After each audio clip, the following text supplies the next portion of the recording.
தற்போது திரு சரவணன் அவர்கள் நம்முடைய இணைப்பில் இருக்கிறார். அவரிடம் பேசலாம். சார் வணக்கம். மேடம் வணக்கம் மேடம். சார், தஞ்சை, அரவக்குறிச்சி, திருப்பரங்குன்றம் ஆகிய 3 தொகுதிகளில் போட்டியிடும் வேட்பாளர்களோட பெயர் அறிவிக்கப்பட்டிருக்கு. இதை நீங்கள் எப்படி பார்க்கிறீர்கள்?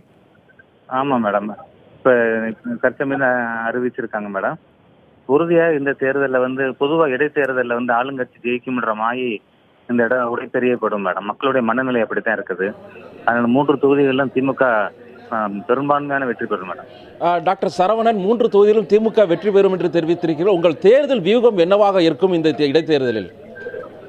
நாங்கள் மக்களை நேர்மையாக சென்று சந்திக்க இருக்கிறோம். மக்களை நேர்மையாக சென்று சந்திக்க இருக்கிறேன் என்று தெரிவித்திருக்கிறீர்கள். உங்களுடைய திட்டங்கள் என்ன? எதன் அடிப்படையில் மக்களை நேரடியாக சந்திக்க வேண்டும் என்று திட்டமிட்டிருக்கிறீர்கள்?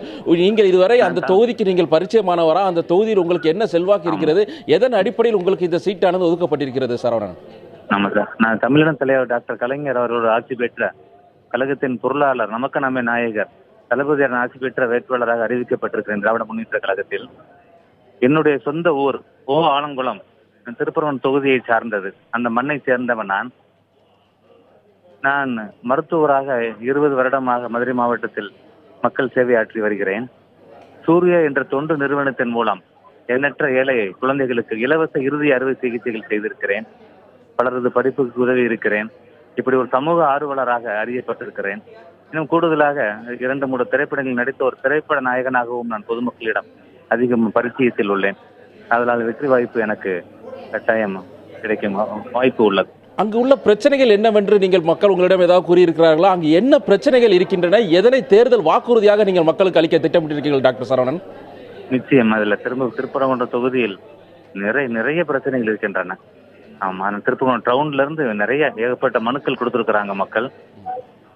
நமக்கு நாம நிகழ்ச்சியின் போதே, நடைபயணத்தின் போதே தளபதியார் அவர்கள் அந்த பிரச்சனைகள் எல்லாமே அதுக்கான தீர்வுகளை கூறியிருக்கிறார்கள்.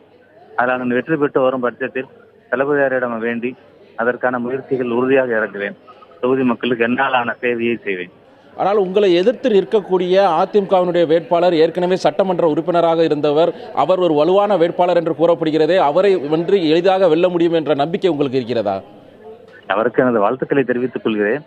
இருந்தாலும் இந்த தேர்தலில் நிச்சயம் திமுக தான் வெற்றி பெறும். கடந்த முறை அவர் சட்டமன்ற உறுப்பினர் இருந்த பொழுது தொகுதிக்கு செய்யவில்லை என்ற மக்களிடம் குறைபாடு இருக்கின்றது. அதை பெரும்பான்மை மக்கள் என்னிடமே தெரிவித்தார்கள். நான் அதுபோல் இல்லாமல் மக்கள் சேவகனாக, நான் ஏற்கனவே ஒரு மருத்துவராக, இன்னும் சமூக ஆர்வலராக மக்களிடம் இறங்கி பழகி உள்ளேன். அதில் நிச்சயம் மக்களின் அன்பும் நன்மதிப்பும் எனக்கு இருக்கும் என்று நினைக்கிறேன்.